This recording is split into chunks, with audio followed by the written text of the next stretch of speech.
Avez-vous déjà pensé à l'ampleur de l'œuvre missionnaire de l'Église adventiste du 7e jour?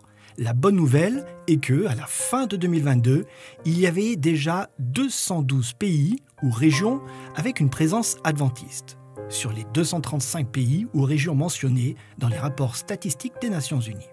La question est comment atteindre les 23 autres pays ou régions qui n'ont encore aucune présence adventiste signalée. La Corée du Nord est l'un de ces pays. Le message adventiste est arrivé dans la péninsule coréenne au début des années 1900, avant la guerre de Corée. Nous avions 104 églises adventistes dans la région, qui est maintenant la Corée du Nord. Depuis que le régime communiste s'est emparé de cette région et a fondé la Corée du Nord en 1948, nous avons reçu pratiquement aucune information sur la présence d'adventistes dans ce pays. D'après sa position en tête de liste de World Watch, la Corée du Nord est maintenant considérée comme l'un des pays qui connaît le plus haut niveau de persécution pour motifs religieux. Mais l'Église adventiste sait que les 26 millions d'habitants de ce pays ont besoin de recevoir l'avertissement final et l'invitation finale du Christ. En 2021, la division de l'Asie et du Pacifique Nord a fait de la mission nord-coréenne un département. Son siège est situé en Corée du Sud, tout près de la frontière nord-coréenne. Des centres ont déjà été créés pour soutenir les transfuges de la Corée du Nord. Quelques-uns de ceux-ci ont déjà été baptisés. Mais la mission nord-coréenne prie et se prépare pour le jour où le rideau de fer s'ouvrira. Elle prévoit de former 1000 groupes de prière qui prieront constamment pour que la Corée du Nord s'ouvre.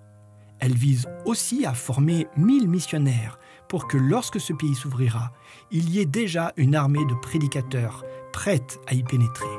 Elle prévoit aussi de créer un fonds d'au moins 10 milliards de won coréens, environ 8,5 millions de dollars, qui soutiendront financièrement le plan ambitieux de construire simultanément 100 bâtiments d'églises en Corée du Nord dès qu'il sera permis de pénétrer ce pays.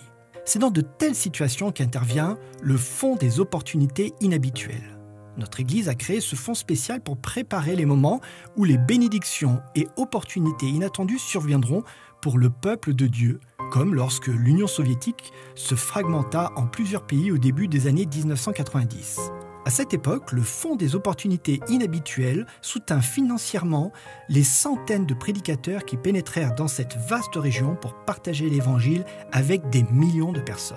Pour les adventistes qui vivent dans les territoires dans lesquels le plan des offrandes combinées a été adopté, plus de 90% de la population adventiste, une partie déterminée de toutes les offrandes non précisées, recueillies à n'importe quel moment, est automatiquement attribuée au Fonds des opportunités inhabituelles.